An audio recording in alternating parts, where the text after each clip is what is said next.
മാമോളെ.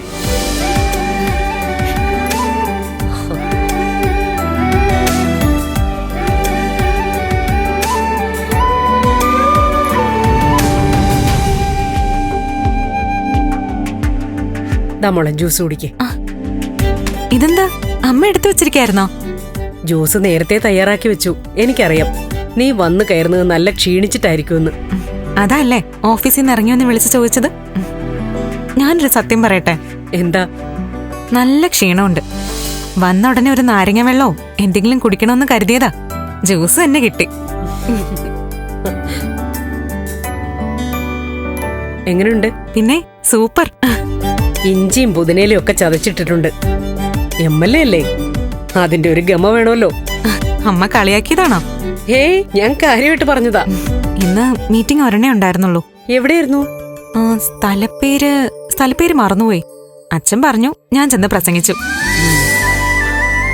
നാളെ മുതൽ പ്രസംഗിക്കാൻ പോകുന്നതിന് മുൻപ് വിവരങ്ങളൊക്കെ വിശദമായിട്ട് കുറിച്ചെടുക്കണം. അല്ല, ഇവിടെന്തോ ഗ്യാസ് ലീക്കായെന്നും പേടിച്ചു പോയെന്നൊക്കെ അമ്മ വിളിച്ചപ്പോ പറഞ്ഞു. വന്നേ, ഞാനൊന്ന് നോക്കട്ടെ. ചിലപ്പോ ഗ്യാസിന്റെ നോബ് ലൂസായിട്ടുണ്ടാവും. മോളെ, അതല്ല, എന്താ പറ്റിയെന്നറിയില്ല. ഞാനിന്ന് ഗ്യാസ് ഓഫ് ചെയ്യാൻ മറന്നുപോയി. അയ്യോ, അതെന്താ പറ്റിയമ്മേ? എനിക്കൊന്നും വ്യക്തമായിട്ട് അറിയില്ല. ജീവിതത്തിൽ ആദ്യമായിട്ടാ ഇങ്ങനെ പറ്റുന്നേ. മോള് പോയി കഴിഞ്ഞ് പിറകെ സിദ്ധുവും നന്ദനും ഒക്കെ പോയി. അങ്ങനെ ഇരിക്കുമ്പോ ആ പാവത്തിന് കുറച്ച് ചൂടുവെള്ളം കിട്ടിയാ കൊള്ളാന്ന് പറഞ്ഞപ്പോ ഞാൻ അടുക്കളയിലേക്ക് ചെന്നു. ആർക്ക്? രാധാമണിക്ക്.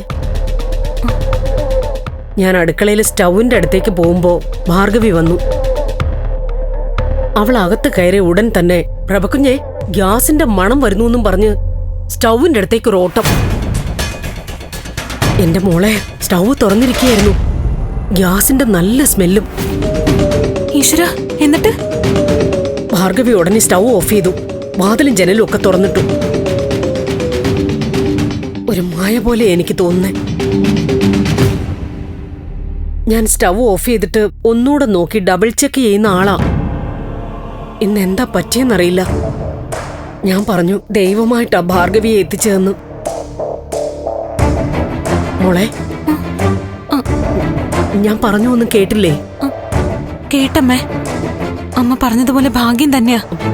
ചെറിയ ഭാഗ്യമല്ല, മഹാഭാഗ്യമാ, മഹാഭാഗ്യം. മോള് ഫ്രഷ് ആയിട്ട് വാ, കഴിക്കാൻ എന്തേലും എടുത്തു തരാം.